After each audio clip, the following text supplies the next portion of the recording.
Quatrième, chapitre 7, les équations. Donc, pour compléter, en fait, vous avez besoin d'avoir déjà imprimé le document. Vous avez besoin d'une petite règle pour souligner. Stylo rouge, stylo bleu, stylo vert. C'est important les couleurs parce que ça permettra de mettre des repères. Stabilo aussi, si vous pouvez. Moi, je pourrais pas stabiloter là parce que, en fait, c'est écrit à la main et scanné. D'accord? Par contre, souligner, surligner, encadrer. On y va. Donc, grand 1, égalité et opération. Grand A, addition et soustraction. Donc, propriété 1, à savoir utiliser, et à savoir. Donc, vous me soulignez propriété 1 en rouge. Lorsque l'on ajoute ou que l'on soustrait un même nombre aux deux côtés d'une égalité, donc les deux côtés, c'est à gauche et à droite du égal, c'est ça les deux côtés, de part et d'autre du symbole égal, aux deux côtés, à gauche et à droite d'une égalité, on obtient une nouvelle égalité. Une nouvelle égalité, ça veut dire quoi? Ça veut dire que c'est toujours égal. C'est une autre égalité, mais ça reste une égalité. Ça veut dire que ça ne change rien, en quelque sorte, à l'équilibre. Donc ça, c'est par cœur, en quelque sorte. Je sais pas, ouais, presque par cœur, on va dire. Presque par cœur. Donc, si j'ai une égalité, vous m'encadrez. Si j'ai A qui est égal à B, alors, eh bien, si j'ajoute le même nombre aux deux côtés de l'égalité, eh bien, j'obtiens une nouvelle égalité. D'accord? On va prendre un exemple, pas la peine de l'écrire, regardez bien. Un truc, mais vraiment, c'est vraiment débile. En fait, si j'ai 2 qui est égal à 2, tout le monde est d'accord? Eh bien, si j'ajoute de chaque côté, je sais pas, 3, eh bien, voilà. Est-ce que ça change mon égalité? Oui, ça change mon égalité, mais c'est toujours égal, effectivement. J'ai ajouté de chaque côté le même nombre, plus 3, et j'obtiens, donc j'avais 2 égale 2, et j'obtiens 5 égale 5. Formidable. Pareil, si on fait une soustraction, si j'ai A qui est égal à B, alors si j'enlève de chaque côté le même nombre, j'obtiens une nouvelle égalité. Donc là, par exemple, j'ai 5, eh bien, je vais enlever 1 de chaque côté. Et j'obtiens une nouvelle égalité, 4 égale 4. Alors vous allez me dire, ça sert à rien. Oui, c'est vrai qu'en état, ça sert à rien, mais vous verrez que ça va surtout nous permettre de comprendre.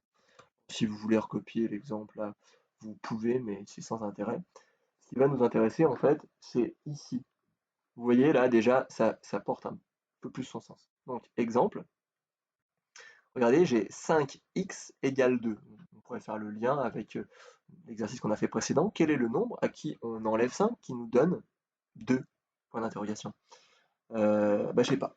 Déjà, on va réécrire tout ça. On va réécrire. Donc ça, c'est x moins 5. Peut-être que ça se voit pas très bien, mais je vous jure que c'est x moins 5. Tout ce qui ressemble à des r, c'est des x. Hein. D'accord? Donc ça, c'est un x. X moins 5 égale 2. Voilà. Moi, en fait, j'aurais envie de trouver combien vaut x. Donc, pour trouver combien vaut x, eh bien, je vais faire l'inverse. En quelque sorte, c'est pas l'inverse, c'est plutôt l'opposé. Je vais faire l'opposé de moins 5. Donc, je vais ajouter 5 de chaque côté. Donc, je vais faire plus 5. Vous l'écrivez dans une autre couleur, comme là. Hein. Plus 5 de chaque côté. Donc, 5 moins 5, 0. Il reste x tout seul. Et on obtient donc x égale 7. Vous voyez, grâce à ça, en fait, on a réussi à retrouver la valeur de x. Parce que effectivement, 7 moins 5, ça fait bien 2. Ok? Alors ça avait l'air de rien, mais vous voyez, ça nous a servi à retrouver le résultat. On va passer au deuxième exemple. Donc là, déjà, on recopie 2x plus 11 égale 2. Puis on va voir ce qu'on peut faire. Alors on peut peut-être pas directement trouver le résultat. Ça va pas être possible. Là, elle nous dit quoi la phrase? Elle nous dit quel est le nombre dont le double, à qui on va ajouter 11, nous donnera 2. Donc je prends un nombre, je le multiplie par 2, ensuite j'ajoute 11 et j'obtiens 2. Quel est ce nombre? Je ne sais pas. En tout cas, tiens, je vais essayer de me débarrasser du plus 11. Comment je me débarrasse du plus 11? Eh bien en faisant moins 11 de chaque côté de l'égalité. Donc moins 11 plus 11, ça fait 0. Il me reste donc à gauche du égal 2x. 2x égale 2 moins 11. Je vous jure, vous avez le droit de prendre votre calculatrice si vous n'êtes toujours pas capable de faire des calculs avec des nombres relatifs. Mais il y a aussi une autre solution. Vous pouvez reprendre le chapitre sur les nombres relatifs ou aller voir une vidéo sur Internet qui explique comment on ajoute ou on soustrait des nombres relatifs entre eux pour enfin vous enlever cette épine du pied qui est votre incapacité à calculer des choses très simples. C'est-à-dire, par exemple, 2 moins 11. Bah, 2 moins 11, déjà on sait que le résultat il va être négatif.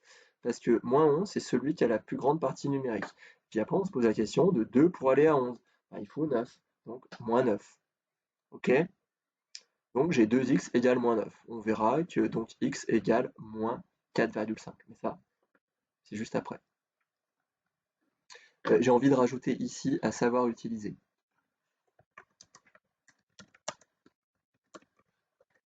D'accord? Donc on va rajouter pareil, propriété 2 à savoir utiliser. Voilà, donc là, ça va être la même chose, mais pour la multiplication et la division. Donc, propriété 2, lorsque l'on multiplie ou que l'on divise par un même nombre non nul, non nul, ça veut dire différent de 0, pas égal à 0. Euh, Attendez, je vais aller chercher ici. C'est où mes symboles? C'est là. Bah non, il n'est même pas. Ouais, désolé. Donc, non nul, c'est différent de 0. On va rayer le 0. Pas vrai. Ah, c'est du bidouillage. Pourquoi? Bah parce que si vous divisez par 0, on n'a pas le droit, et puis si vous multipliez par 0, ça n'a pas d'intérêt. Donc par un même nombre qui ne doit pas être égal à 0, les deux côtés, donc à gauche et à droite de l'égal, on obtient aussi une nouvelle égalité.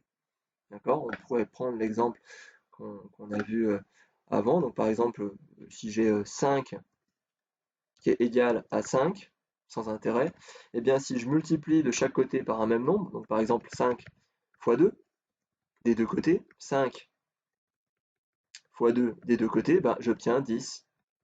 Et c'est bien une nouvelle égalité. C'est pas la même égalité, c'est une autre égalité. Ok? Pas la peine de l'écrire.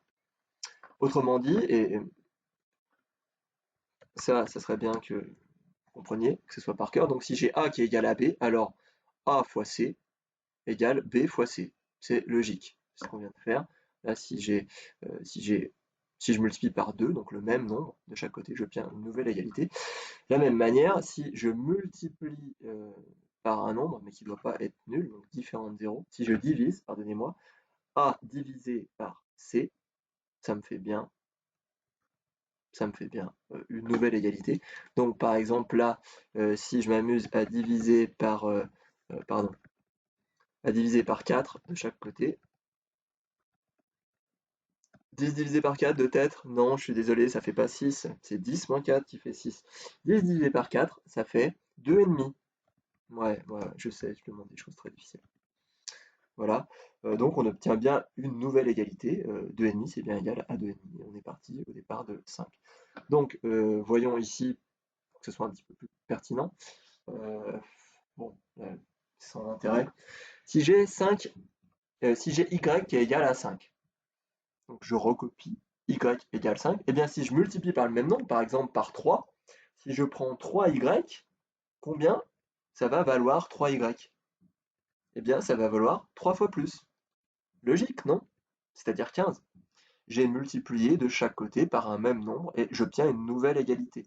Ça, par exemple, on pourrait imaginer, je sais pas, Y, ça serait le prix je sais pas, d'un objet qui vaut 5 euros. Eh bien, si j'en achète 3, ben, ça coûte 3 fois plus cher, 15, si il coûtait 5 au départ.